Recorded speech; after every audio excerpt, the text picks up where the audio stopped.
ainsi que la présidente de la région Île-de-France ont ainsi marqué leur désapprobation à l'encontre de la désinvolture avec laquelle le gouvernement instrumentalise la Société du Grand Paris pour masquer le non-respect de ses engagements.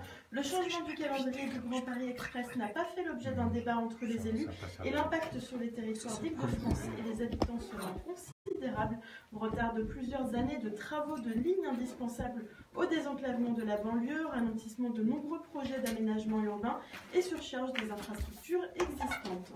À Cergy, on continue les actions solidaires. Dimanche dernier, une cinquantaine de personnes ont participé au nouvel événement Accroche ton vêtement organisé par le collectif Force Commune. Une date qui n'a pas été choisie au hasard puisque dans quelques jours se termine officiellement la période hivernale. La place du marché séparée de plusieurs dizaines de pulls, manteaux, pantalons ou même chaussures accrochés au mobilier urbain accessible.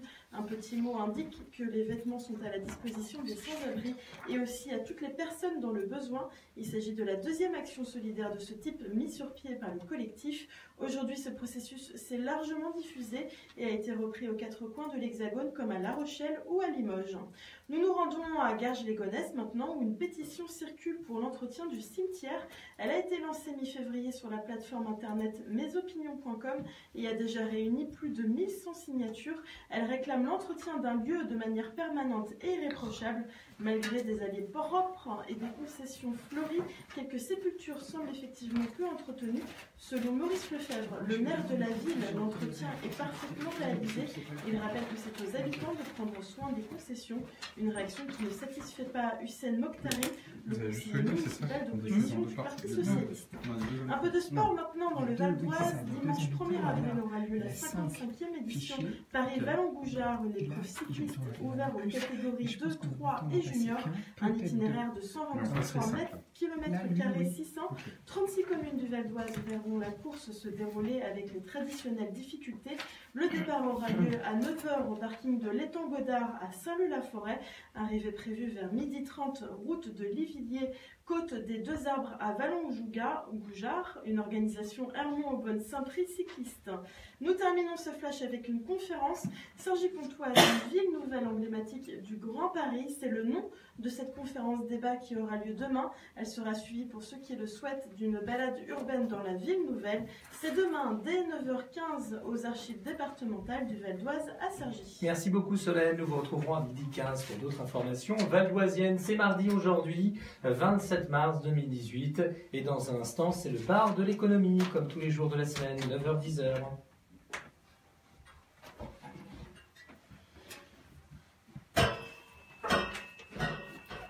Bonjour Florence, dans un instant c'est à vous au programme de ce nouveau bar de l'économie. Bonjour Christophe, bonjour à tous et à toutes. Eh bien c'est comprendre l'Europe et le monde. Nous sommes avec Bernard Ravet et aussi avec Hubert Védrine. Donc nous découvrirons ça d'ici une bonne petite minute. Restez avec nous sur la radio du Bien Vivre Ensemble.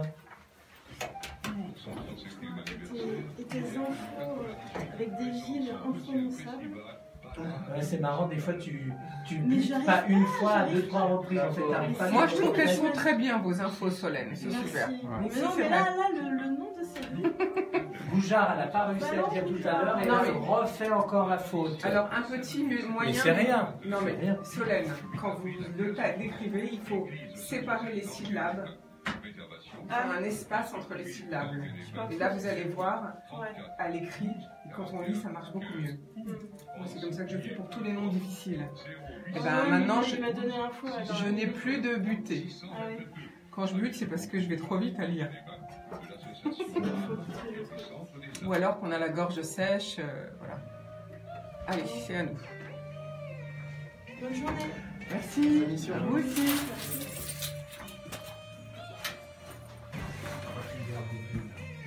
Donc on commence avec Hubert Védrine. Non, avec Bernard Ravet. C'est Bernard Ravet en premier. Okay. Parce que Hubert Védrine, avec lui, on va faire toute la semaine, tous les jours un petit peu. D'accord. Okay. Bernard Ravet. Tout est numéroté, okay, hein. On y va. Il faut que je mette le casque aujourd'hui. Comprendre l'Europe et le monde dans lequel nous vivons, tel est l'objectif du bar de l'économie. Bonjour à tous et à toutes. Et puis, bien sûr, quelques infos aujourd'hui, si on le peut, comme d'habitude. Alors aujourd'hui, nous rendons hommage au lieutenant-colonel Arnaud Beltrame, qui s'est substitué à l'une des otages et aussi aux 3 autres otages décédés lors de l'attentat du 23 mars à Carcassonne et à Trèbes, dans l'Aude. L'hommage national public aura lieu demain, mercredi, à 11h30 aux Invalides à Paris, où Emmanuel Macron y prononcera un éloge funèbre, bien sûr, en présence des familles, de la famille du gendarme et celle des 3 autres victimes. Comme a déclaré la mère du lieutenant-colonel Arnaud Beltrame, s'il peut devenir un symbole de l'union de la France, il ne sera pas mort pour rien. Eh bien, toute l'équipe de notre radio soutient toutes les familles et apporte toutes nos condoléances à ces 4 familles. Alors, nous recevons aujourd'hui, en première partie, Bernard Ravet, auteur du livre principal de collège ou imam de la République, point d'interrogation. Bonjour Bernard Ravet. Vous étiez principal de collège sur Marseille. Cela fait 18 ans que vous prévenez de la montée du fait religieux, des dérives intégristes au sein des collèges, des violences envers les jeunes filles, des agressions et des dégradations, de l'absence des familles, alors que toute la France se rassemble aujourd'hui autour du gendarme lieutenant-colonel Arnaud Beltrame, décédé par un intégriste. Mais vous aussi, vous proposez des solutions, des pistes pour lutter contre les dérives intégristes au sein des collèges.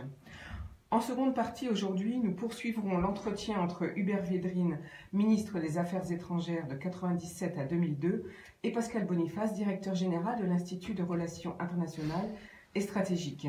Si la semaine dernière, ce fut l'état du monde global, dans cet entretien avec Hubert Védrine, et puis aussi les rapports de force internationaux et les évolutions stratégiques. Cette semaine, l'entretien porte sur la place de la France dans le monde.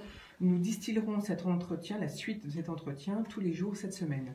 Alors avant de démarrer notre entretien avec Bernard Ravet, notre pépite musicale du jour, je vous propose Bonnet M.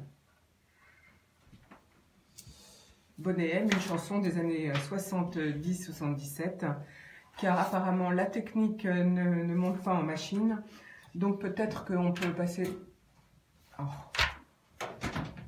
Bah alors, ça va pas ça. Vous me branchez sur Bernard Ravet, je pensais que vous Mais il faut attendre l'intro, vous Ravet. savez bien que l'intro... Voilà, vous démarriez avec Bernard Ravet, donc je l'avais calé. Et Bah oui, mais vous savez bien qu'on fait une pépite musicale avant chaque démarrage d'interview. C'est pas nouveau. J'ai rien changé au style, hein. Donc après la pépite musicale, on a quand je fais une intro de nouveau, Bernard Ravet, et je lui pose la question « Que voulez-vous dénoncer ?» Et là, il faut qu'il réponde. Ok. Et on va diffuser les 5 parties, à chaque fois c'est une partie vous parlez, ensuite l'autre partie machin. Comment? Là les 5 parties, là c'est à chaque fois c'est un bloc. Là on a des blocs de 5 minutes, là c'est le premier bloc de... Vous le lancez, bloc de 5 minutes, ensuite vous reprenez la parole et on lance le deuxième. Oui, c'est ça. Ou c'est distillé tout au long de l'émission? Non. 5 blocs. Voilà, je pose des questions où je dis quelque chose à chaque fois. Ah ouais, moi, et il y aura une pause musicale entre l'interview numéro 1 et la 2. Parce à que la là, 2. dans votre intro, moi je pensais que vous le lanciez direct. En fait, Non. Vous avez commencé à dire bonjour Bernard Ravet et tout. Enfin, Bah, je dis toujours bonjour, hein, dans mon intro. Quand on dit bonjour, on file la parole, c'est pas grave. Bon. Bah, vous savez bien que non. Quand ils sont là, quand Ah, tout vous se faisiez passe... votre intro, ouais, d'accord. Bah, vous savez bien. Donc là, on n'aura pas le temps de faire une pause musicale entre l'interview 1 et l'interview 2. C'est moi qui pose les questions. Ouais. Mais par contre, à la fin de l'interview 2, je dis un petit mot de conclusion. Je vais dire la deuxième partie de Bernard Ravet. Il fait 5 parties là. Ouais, tiens, regardez. C'est des gros blocs en plus. Hein, Tiens, ça va être, je sais. Donc là, je lui pose une question. Interview 1. Ok. Je reprends la parole. Interview On 2. enchaîne. Interview 2, ok. À la fin de la 2, D'accord. je reprends la parole Et et là, je vous- lance une pause musicale. Ok, ça marche. Donc on fait des blocs de 2 là.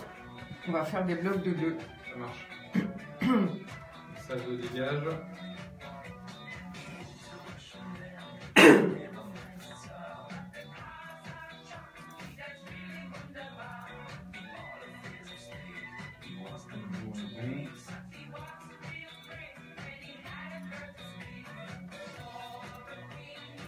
Alors là, ça fait combien de temps? On est à 2-11 là. Non, attends. Là, faut qu'on reprenne, je pense. Bonnet M, Rasputin, il doit monter, reprendre. C'est bon là? On y va? C'est bon, Ok, je mets le casque.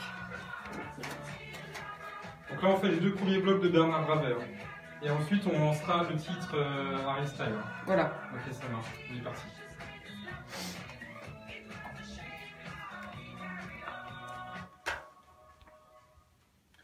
Bernard Ravet, merci d'être avec nous par téléphone aujourd'hui. Vous publiez un livre, Principal de collège ou imam de la République, point d'interrogation, où vous dites « Tout poste en zone d'éducation prioritaire exige de payer lourdement de sa personne.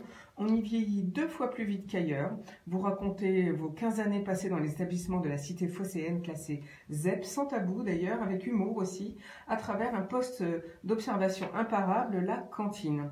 Alors vous donnez aussi des conférences, et comme celle que vous avez donnée à Enghien mardi dernier, car vous vous demandez si, devant notre laxisme, une partie des jeunes de notre jeunesse ne serait pas privée de République. Vous voulez interpeller sur le sentiment d'abandon des personnels de direction et du corps enseignant, et vous proposez des solutions pour y remédier.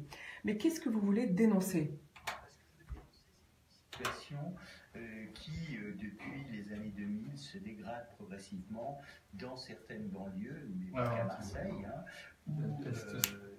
dans des centres-villes qui se paupérisent. Un peu plus fort en studio, pour qu'ils entendent. Sociale, qui engendre de la violence, qui s'inscrit dans un tissu maillé par les économies parallèles, et au milieu de ce paysage qui fait qu'on a un ghetto économique, ghetto social, on a vu depuis les attentats du 11 septembre monter progressivement le religieux. Alors la montée du religieux en soi, je vais dire, elle ne m'importe pas en tant que principal de collège, mais quand la montée du religieux s'accompagne d'une intrusion dans le fonctionnement au quotidien du collège, on en arrive à se poser la question du titre, parce que dans ce titre il y a 2 éléments, il y a principal de collège, imam de la République, mais surtout il y a 2 autres éléments graphiques, c'est le mot « ou » et point d'interrogation. Et je me suis trouvé dans une situation où de plus en plus, pour exercer mes fonctions de principal, j'étais obligé de m'appuyer sur la montée du religieux, c'est-à-dire de m'inscrire dans une logique pour que les familles comprennent un certain nombre de choses. J'étais obligé très souvent de faire référence à ce qui se passait à la mosquée, à ce que une pause musicale, faisait un je imam, conclue. et d'où le titre, On imam fera de une la pause République. musicale après. Il y a le bloc 5 après. Vous voulez dénoncer, j'imagine, la violence. On va faire déjà ces 2 blocs-là, la pause musicale. Une partie de votre livre, et vous dites « Les journées étaient rythmées par une alternance du grave et de l'urgent ».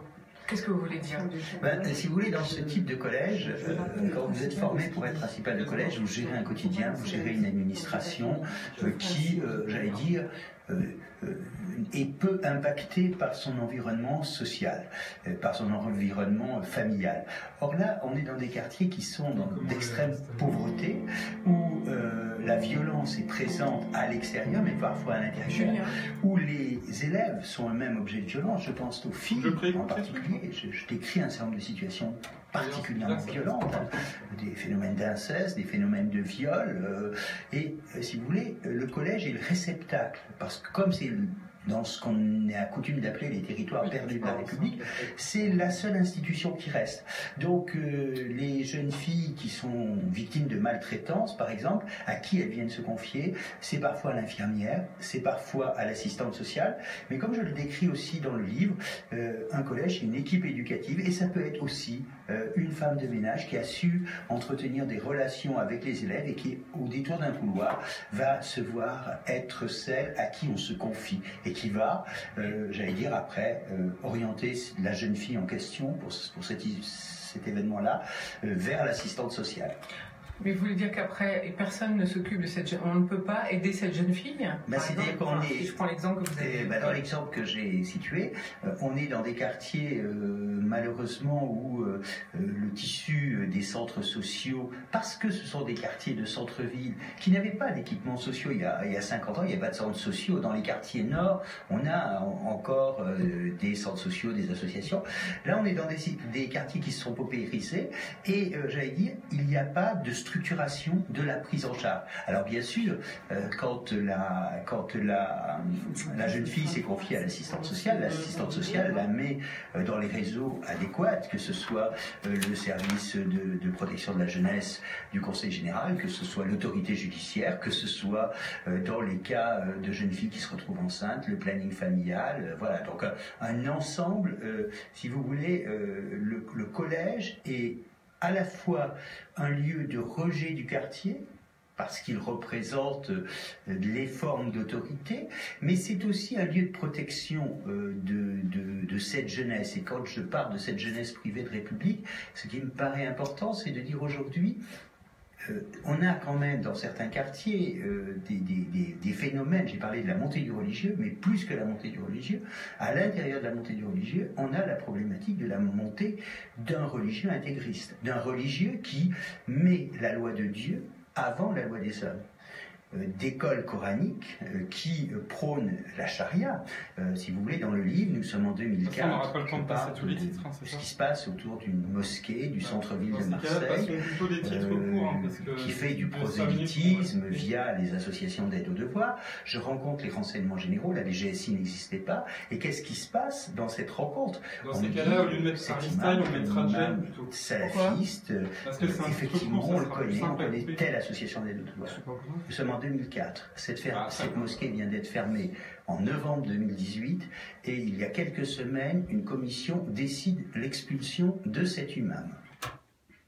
Alors donc, si on comprend bien, vous dénoncez la dégradation sociale qui engendre la violence, maillée par les économies parallèles, et vous dénoncez l'intrusion du religieux intégriste et la maltraitance par les viols et les incestes, mais vous dites aussi que le collège est le réceptacle de tout ceci.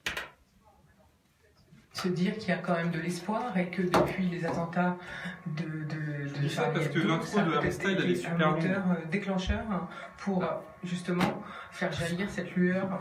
Alors moi l'espoir, si vous voulez, quand on reste 12 ans dans ce type de collège, si on n'a pas l'espoir chevillé au corps, et je veux dire même au cœur, si on n'a pas cet espoir, on ne peut pas fonctionner. Parce que, j'allais dire, on ne veut pas être complice d'un massacre, j'allais dire, même si les valeurs de la République sont malmenées. Dans chaque enfant, il y a une pépite, et c'est à nous, éducation nationale, c'est à nous, j'allais dire, les services des sports, de la culture à faire, que dans chaque enfant, il y a quelque chose à faire briller. Il vaut mieux que ce soit nous, avec des valeurs républicaines, qui le fassent briller, que des mouvements religieux dont le moins qu'on puisse dire, c'est qu'ils ne sont pas dans la logique de notre Constitution. Je vous rappellerai volontiers l'article 1er qui parle de l'égalité homme-femme et qui ne sont pas, j'allais dire, les préceptes de certains mouvements religieux. Donc cet espoir, il faut l'avoir. Cet espoir, d'autre part, il est très important de se dire qu'aujourd'hui, on est dans une situation où, après le refus de certains élèves de faire la minute de silence, et le fait qu'ils l'aient revendiqué sur les réseaux sociaux, alors que des refus de minute de silence, il y en a eu quelques années avant sur l'affaire de l'école juive de Toulouse, enfin ce massacre d'enfants à l'école juive de Toulouse, mais c'était resté dans l'omerta de l'éducation nationale. Et mon livre dérange parce que quelque part j'ai osé parler. Un peu comme Véronique Vasseur en 2002 avait parlé de la santé dans les prisons. Voilà. Donc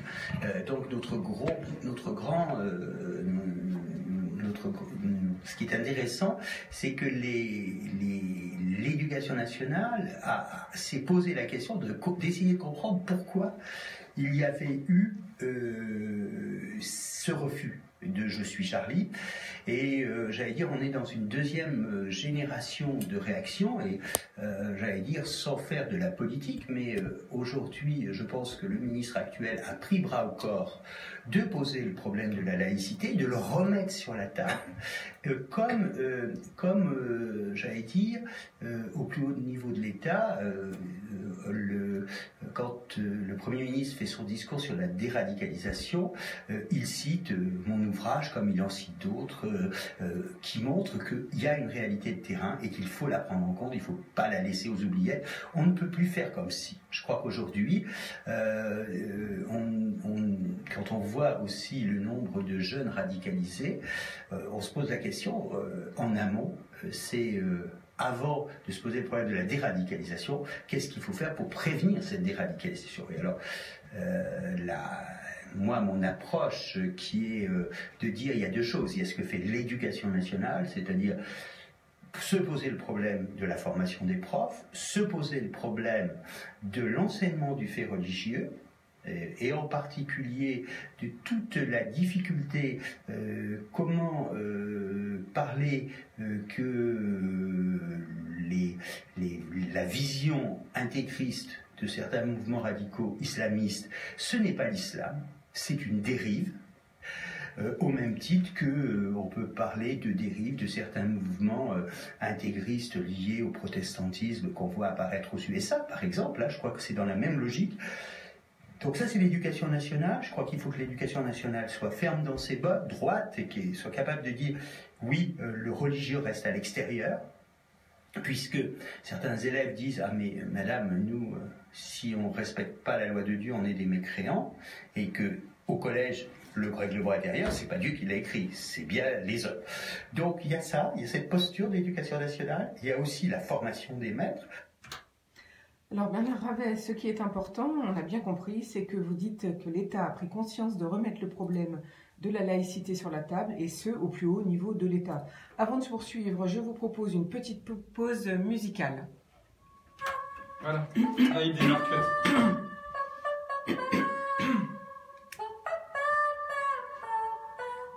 Alors c'est qui là? C'est Jane? Ouais, parce que Harry Styles, il faisait 6 minutes et on avait une intro qui était genre longue comme ça. Donc ça veut dire... décalé. Bah oui, sauf que vous ne pouvez pas la caler avec l'interview qui passait. Quand on a des invités, je peux le caler pendant qu'on a les invités au micro, sauf que quand on diffuse un interview que vous filmez, je peux pas te l'écouter, donc... Sinon, vous entendez la musique par-dessus.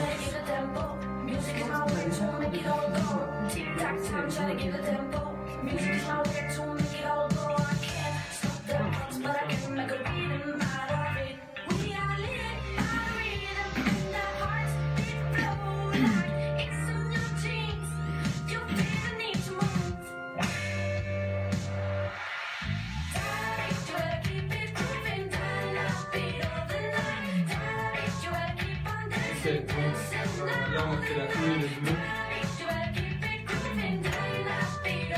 Je fais une intro avant de passer la 3. 5, 6, ok. Ouais, ok, ça c'est bon. On prend.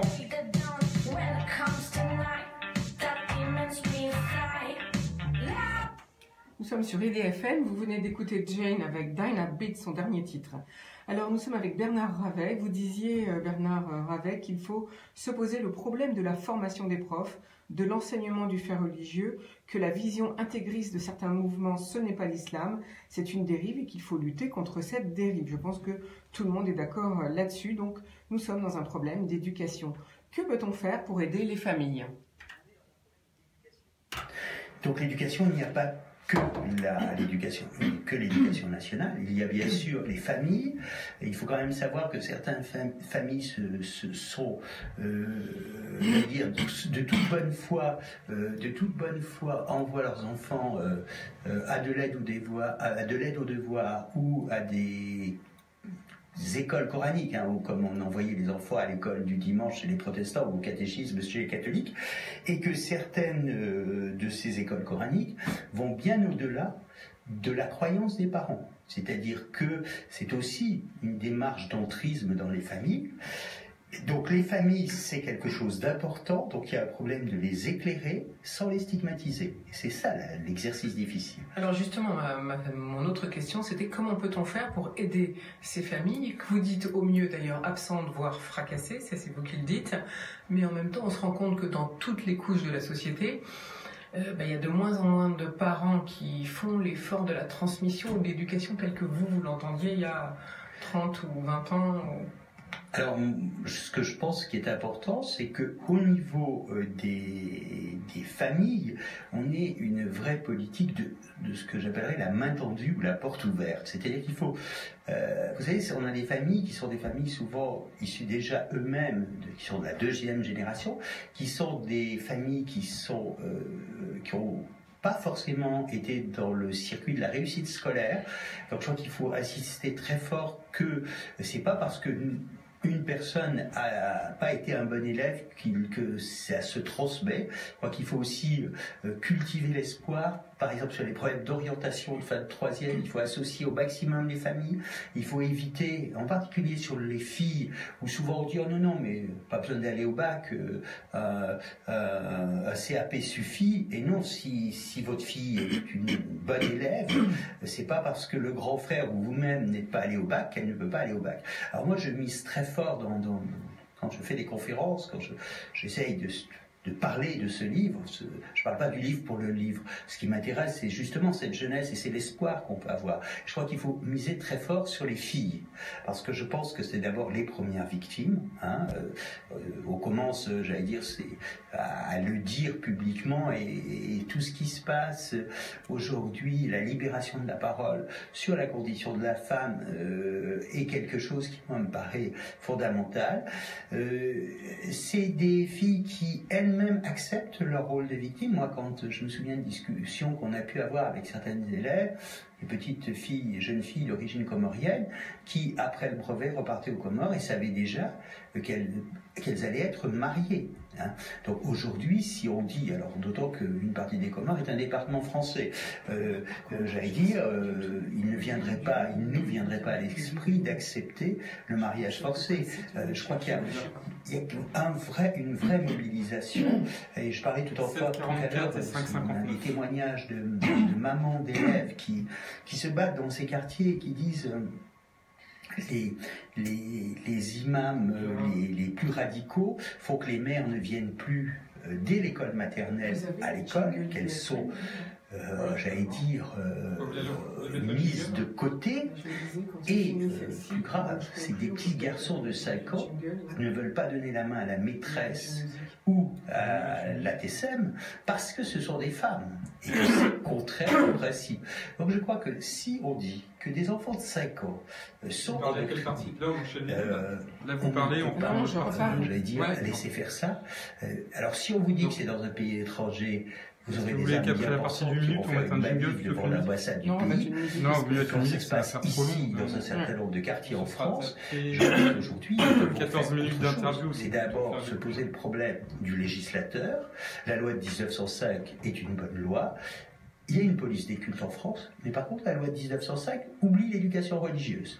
Donc il s'agit aussi de penser au niveau du législateur, de réactiver tout ce qui est le contrôle des associations s'occupant de la jeunesse, qui moi me paraît quelque chose qui existait, revenir à l'idée d'un agrément. Une association qui fait de l'aide aux devoirs, elle doit avoir un agrément, elle doit être contrôlée, et on doit savoir ce qui s'y passe. Parce que première mesure plus concrète, ce seront plus de contrôle. Plus de contrôle.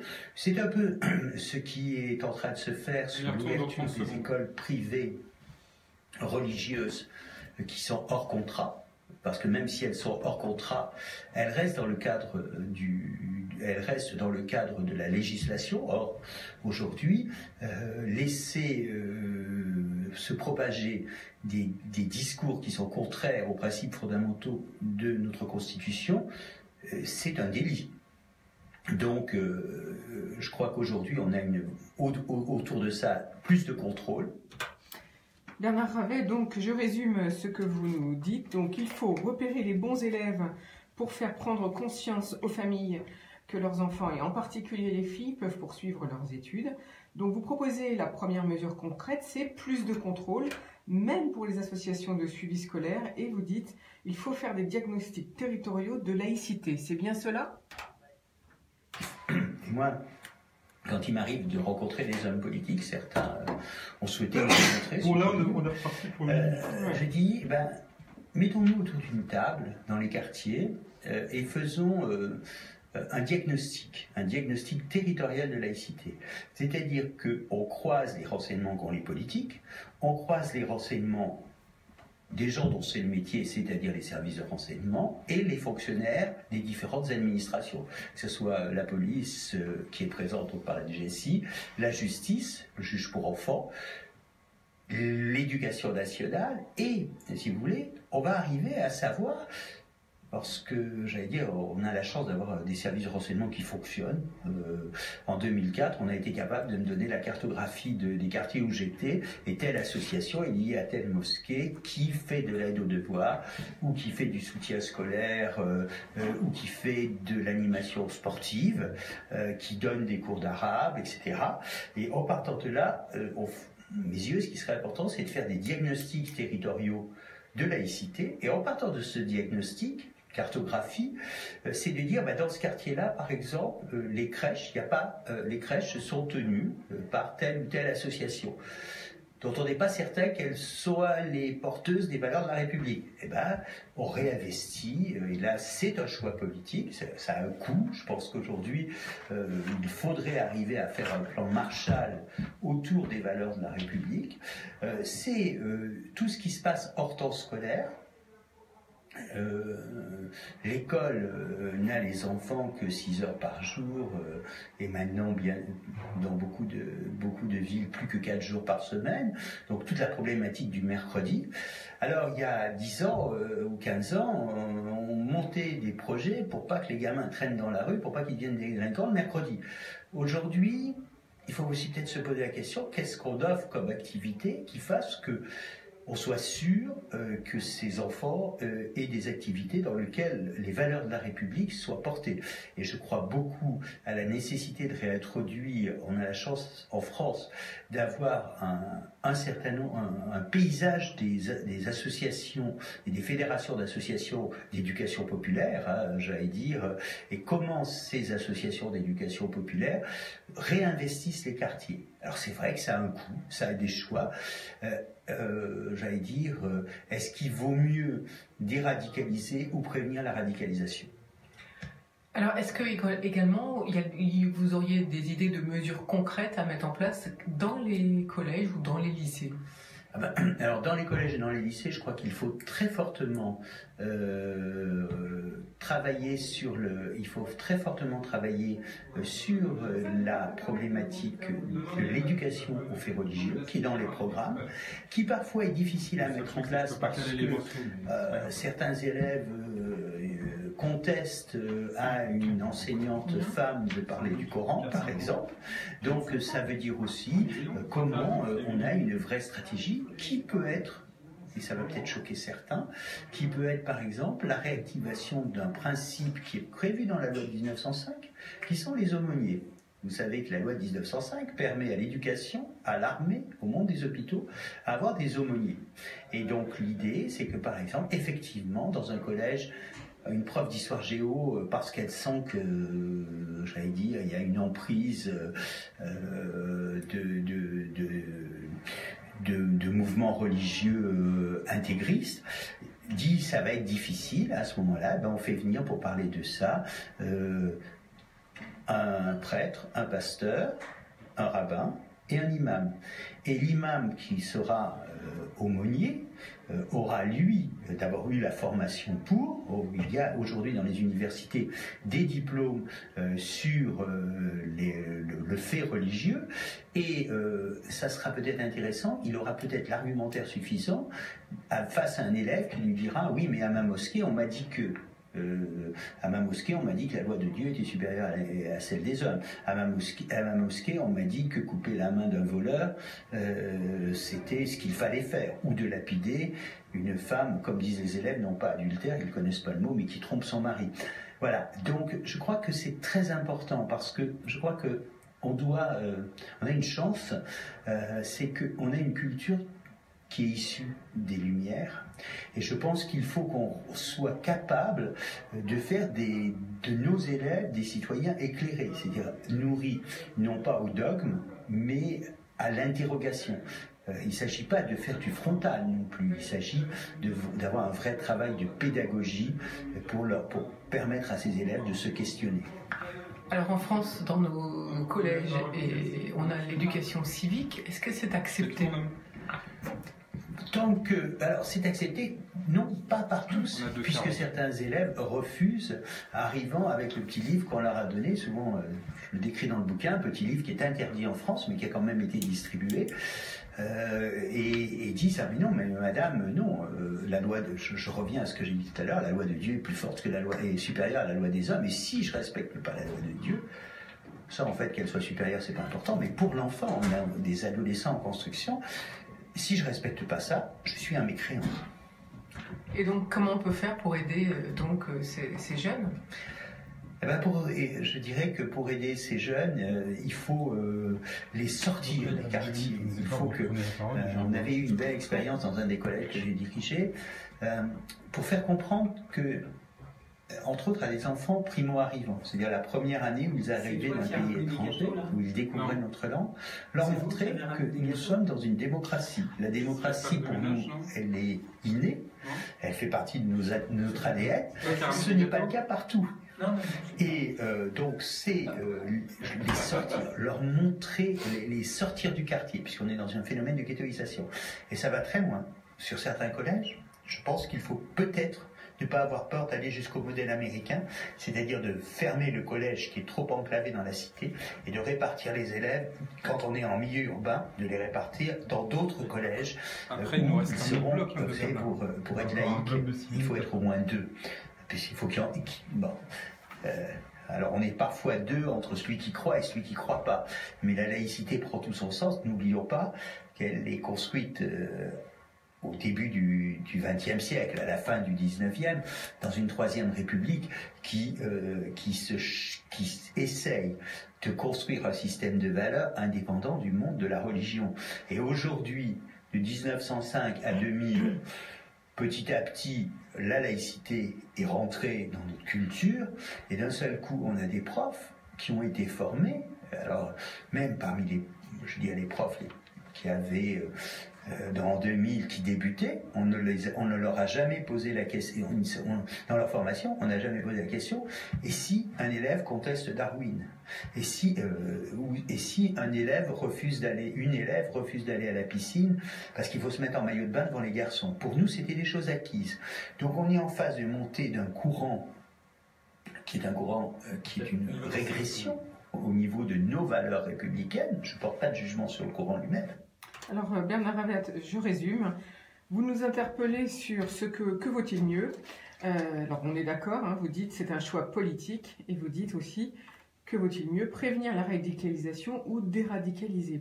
Vous y répondez en proposant un plan Marshall sur les valeurs de la République, offrir aux enfants des activités où les valeurs sont portées, travailler sur l'éducation du fait religieux dans les collèges, quitte même à proposer un aumônier en croisant les religions. Vous dites aussi qu'il faudrait permettre aux élèves de se questionner, qu'il faudrait les sortir des quartiers et dans certains quartiers même carrément fermer des collèges pour répartir les élèves ailleurs. Alors avant de poursuivre, je vous propose une nouvelle pause musicale. Là, on va virer les blocs. C'est qui là déjà? Julia Michael.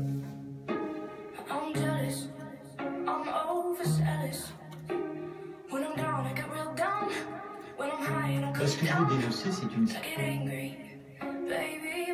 Donc, ensuite, il nous reste un bloc de Bernard Ravet. On a aussi Hubert Védrine avec les 2 blocs. Un ou deux, on va voir. Comme je sais pas à quelle heure. Attendez, on va regarder, on va calculer combien on a de temps d'interview en fait.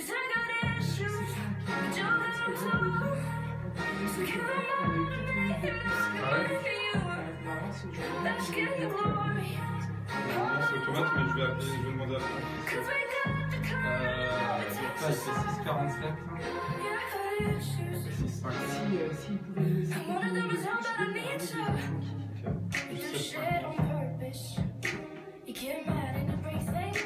Non mais je sais moi. Hein. Il fait 14 minutes, Mais je 5, sais. on a 20 minutes d'interview. On va en passer qu'un. Ouais, parce que sinon, voilà, vous intervenez pas et on fait que de la diffusion d'interviews. Après, je sais pas si Francky est dans le coin entier, je peux lui demander, mais je pense pas qu'on va. L'autre fois, ils avaient supprimé le blog, c'est ça? Demandez-lui s'il peut supprimer, ça m'arrange. Hein. Ah non, il n'est pas là. Non mais lancez d'abord l'interview, attendez avant de l'appeler, on a le temps. Ok, on y retourne, Bernard Ravet, partie 600.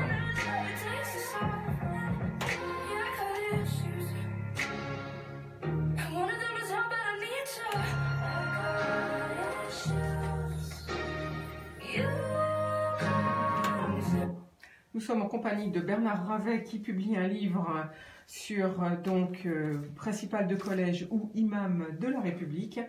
Et vous venez d'écouter Julia Michael. Alors Bernard Ravet, l'instruction civique est une manière de faire connaître les valeurs de la République, mais l'institution n'a-t-elle pas perdu son monopole face à Internet ? Partie des programmes, hein, je crois que c'est quelque chose qui a été un peu compliqué quand c'est réapparu dans les programmes, puisque les profs d'histoire géo qui ont la part d'instruction civique à faire étaient au départ pas très chauds parce que ça leur donnait moins de temps par rapport au reste du programme. Mais je crois qu'aujourd'hui, il ne devrait plus y avoir d'opposition, sauf cas d'exception, à cet enseignement-là. Alors cet enseignement, il est d'autant plus important que quand on parlait d'éducation globalement, il y a l'école, la famille, il y a l'environnement social, mais surtout, il y a les réseaux sociaux. Et je crois qu'aujourd'hui, tout le débat que l'on a...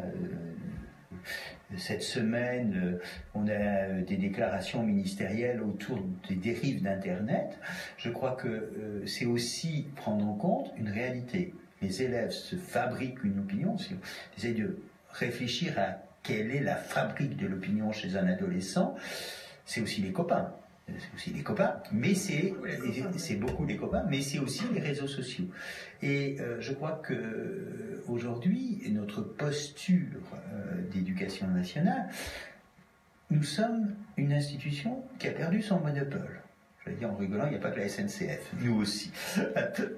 Mais on a perdu ce monopole, j'allais dire, c'est une perte qui est lente. Souvenez-vous, pour les plus anciens qui nous écoutent, dans les années 50, on parlait du danger des médias. Hein. On ne parle plus du danger de la télévision. Maintenant, on est sur autre chose, on est sur Internet. Alors, ce qu'il y a de compliqué pour un adolescent, c'est qu'il peut... les maximum jusqu'à 58... quand on était sur les médias, on était essentiellement sur des problèmes de consommation. Donc, on pouvait contrôler. Hein, j'allais dire, n'oublions pas que, j'allais dire, le ministre de l'Information sous le début de la Ve République. Là, on est l'adolescent, il est à la fois consommateur de médias, on fait quoi après derrière ça? On met un jingle, vous faites des infos, on met une musique. C'est-à-dire qu'il peut lancer des choses sur les réseaux sociaux qui peuvent, j'allais dire, prendre les pires tournures.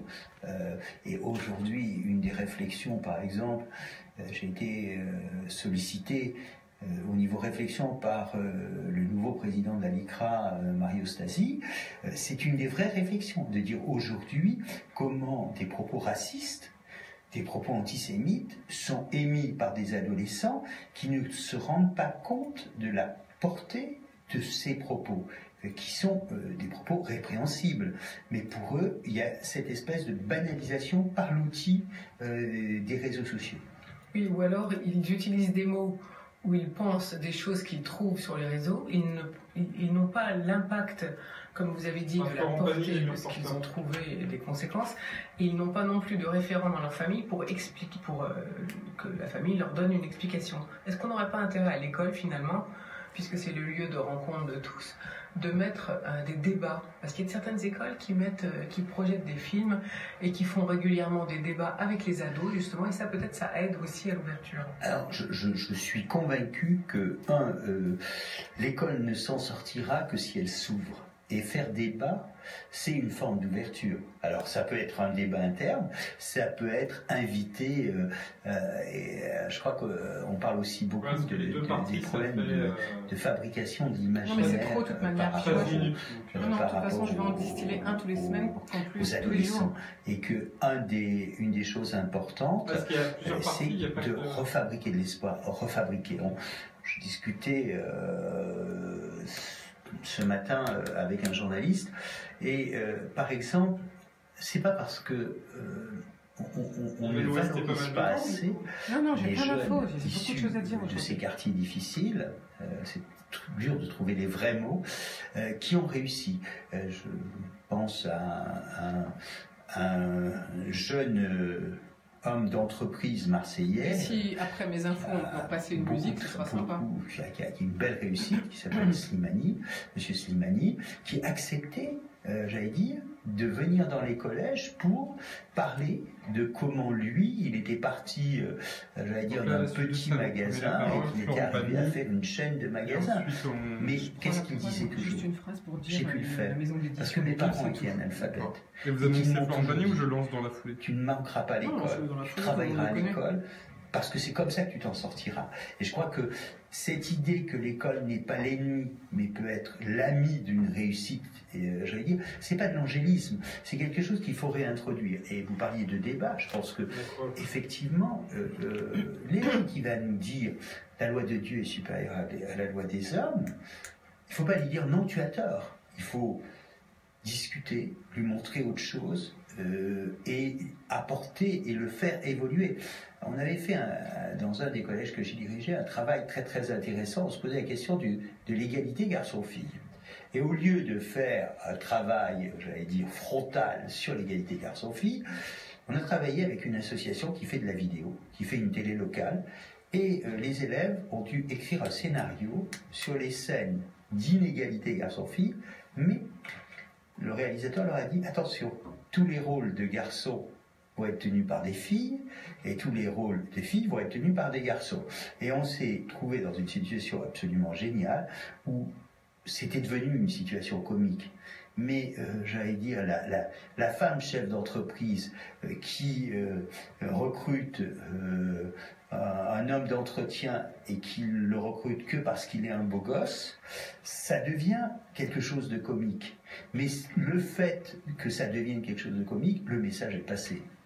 Donc finalement, il faut peut-être revoir notre manière d'enseigner et de faire l'école, c'est ça que vous voulez nous dire ?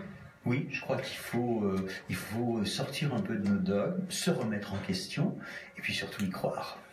Merci beaucoup Bernard Ravet, et bonne fin de journée. Merci à vous. Alors je rappelle donc la maison d'édition de votre livre, c'est les éditions Kéro, et votre livre c'est Principal de collège ou imam de la République pour vous si vous voulez en savoir un peu plus. Alors seconde partie de notre émission, eh bien, mais tout d'abord une petite pause musicale, on écoute Florent Pagny.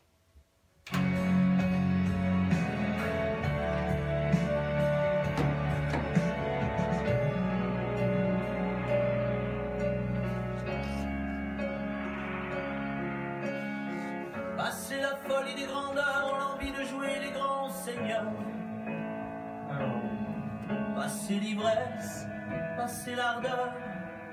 Dans les fous. Après, il nous reste encore une partie de Bernard Ravet. Non. C'est fini. Ah oui, non, pardon, c'était la 6e partie. Lassé de mentir. Après, on passe à Hubert Verdier. Voilà. Quand on n'est plus. D'abord, j'introduis. À la hauteur. Restent les murs porteurs. Donc là, 1 minute, c'est tout, parce que sinon j'aurais pas le temps de passer les infos et j'en ai plein. Et puis, voilà. À l'horizon. Restent les murs porteurs. Pour tenir la maison. Pour surmonter ses peurs. Pour vaincre ses démons. On y va ? Mais il y a maintenant. Ouais, vous baissez tout doucement le son. Donc, dans l'actualité, aujourd'hui, après le Royaume-Uni, l'Union européenne et les États-Unis tapent du poing sur la table. 14 pays européens, dont l'Allemagne et la France, ainsi que les États-Unis, ont décidé d'expulser sous peu des diplomates russes pour répondre à l'empoisonnement d'un ex-agent russe en Grande-Bretagne.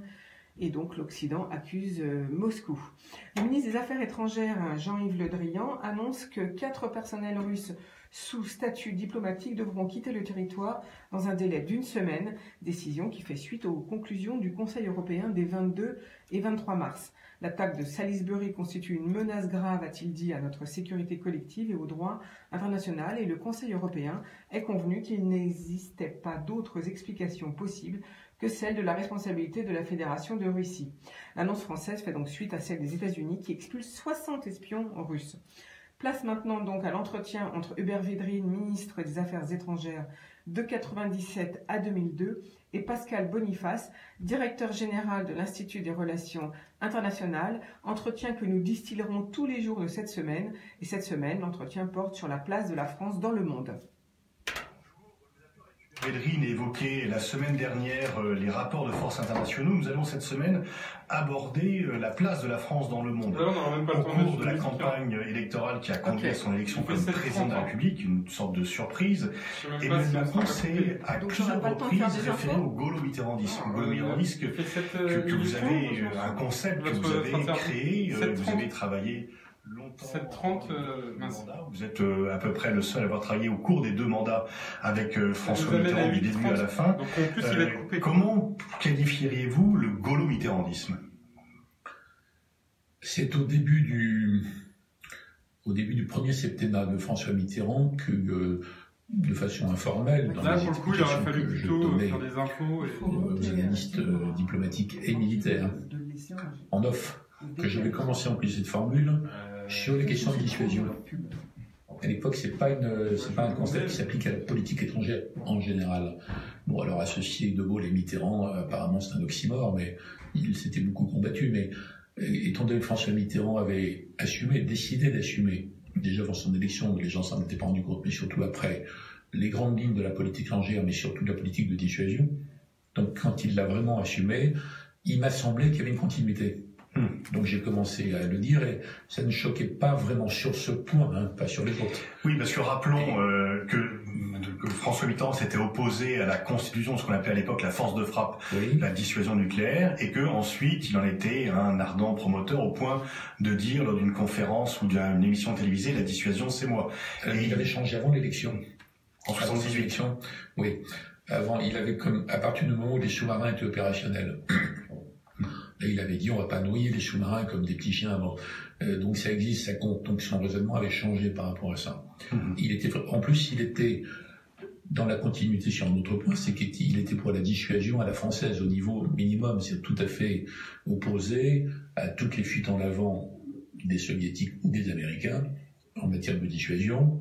Et il n'était pas du tout pour la flexibilité de la dissuasion, donc il était pour la dissuasion stratégique. Et pas du tout par la fameuse riposte graduée que De Gaulle avait empêché les Américains d'imposer à l'OTAN. Ils l'ont imposé à l'OTAN quand De Gaulle a fini par ressortir. Mais, donc il y avait une vraie continuité stratégique, en fait. C'est dans ce sens donc, que j'ai employé ce terme. Et François Mitterrand avait d'autant mieux... Enfin, il avait très bien compris la dissuasion. Vous venez de rappeler une formule qui montrait qu'il avait intégré le fait qu'il n'y a pas de dissuasion s'il n'y a pas un dissuadeur crédible en haut du système. Et quand il a dit la dissuasion, c'est moi, c'était pas un accès de mégalomanie. C'était juste qu'il avait compris ce qu'est la dissuasion. Il faut dissuader. Il faut que le dissuadeur soit dissuasif. Vous voyez ? Donc en effet, on est dans le gaulo-mitterrandisme. Alors après, beaucoup de gens ont employé cette formule pour la défendre, la soutenir, la critiquer, ça dépend en englobant l'ensemble de la politique étrangère. Il y a un autre point de l'ensemble, c'est la relation à l'OTAN. Mitterrand, De Gaulle en est sorti, Mitterrand avait dit il ne faut pas que l'OTAN devienne la Sainte-Alliance. Et donc il y avait une sorte d'alliance, bien sûr. C'était un allié fidèle des Américains en cas de coup dur, notamment la crise des euromissiles, mais en même temps il savait, sur la guerre des étoiles, prendre ses distances. Attendez. La crise euromissile, c'est une menace sur l'Europe. Ça va être court, hein. Les 16-20 soviétiques, sur du complexe militaro-industriel soviétique qui n'était plus contrôlé par le Politburo, c'est de mettre des missiles en Europe. L'Europe, menaçant l'Europe. de l'Ouest. Donc c'est même pas une question de solidarité atlantique, c'est presque du patriotisme européen. Mais comme ça a été pris comme une forme de solidarité atlantique, ça a rendu service à Mitterrand en fait, puisque le système atlantique était quand même très très très hostile au mouvement d'union de la gauche avec des communistes. Donc c'est un petit malentendu qui a rendu service. Il faudra dire au revoir sur l'interview dans ces cas-là. C'est trop long. Sur le temps, il n'y a que 2 minutes de plus. C'est-à-dire que Nicolas Sarkozy a finalement décidé de rentrer complètement, ce qui était inutile. Bon, je vais leur il faudra me laisser le son, dire au revoir. Oui, sur la fin, je baisserai le son et pour d'autres raisons que celle-là, etc., etc. Ce qui fait que quand j'ai entendu Emmanuel Macron, candidat, il en faudrait plus, ça, c'est ce qui permet de faire vivre la radio. Mais c'est pas de la Je suis heureux d'entendre ça. Honnêtement, je ne sais pas exactement ce que le général de Gaulle pensait de la situation mondiale actuelle, certainement du mal. Et François Mitterrand, je ne sais pas ce qu'il ferait. Pour moi, c'est évident qu'ils auraient été, comme Jacques Chirac l'avait été, juste titre, contre la guerre américaine en Irak en 2003. Tout le reste est plus compliqué, sans doute pour une relation plus réaliste avec la Russie, mais on ne peut pas transposer mécaniquement, c'est pas la recette de cuisine. Hein. Mais moi j'étais content d'entendre ça parce que je pense que ça voulait dire, je ne vais pas parler à sa place, mais je pense que ça voulait dire de la part d'Emmanuel Macron qu'il ne se sentait pas forcément l'héritier de ce qui avait été fait en France depuis une dizaine d'années. Donc ça ouvre des perspectives. Mais justement, est-ce que l'exemple de 2003 que vous donnez, le refus de la guerre d'Irak, peut montrer que ce que l'on qualifie de gaulo-mitterrandisme, c'est une philosophie globale d'analyse réaliste des relations et de maintien d'une indépendance de la France, et qu'elle n'est pas cantonnée à une période historique de la guerre froide, puisque le refus de Jacques Chirac de la guerre d'Irak aurait, comme vous venez de l'indiquer, aurait été pris comme décision tant par le général de Gaulle que par François Mitterrand. Je pense, oui. Oui, mais qu'est-ce que ça veut dire aujourd'hui? Si on le ramène à l'essentiel, ça veut dire que la France garde une politique étrangère qui est la sienne, qui n'est pas simplement alignée.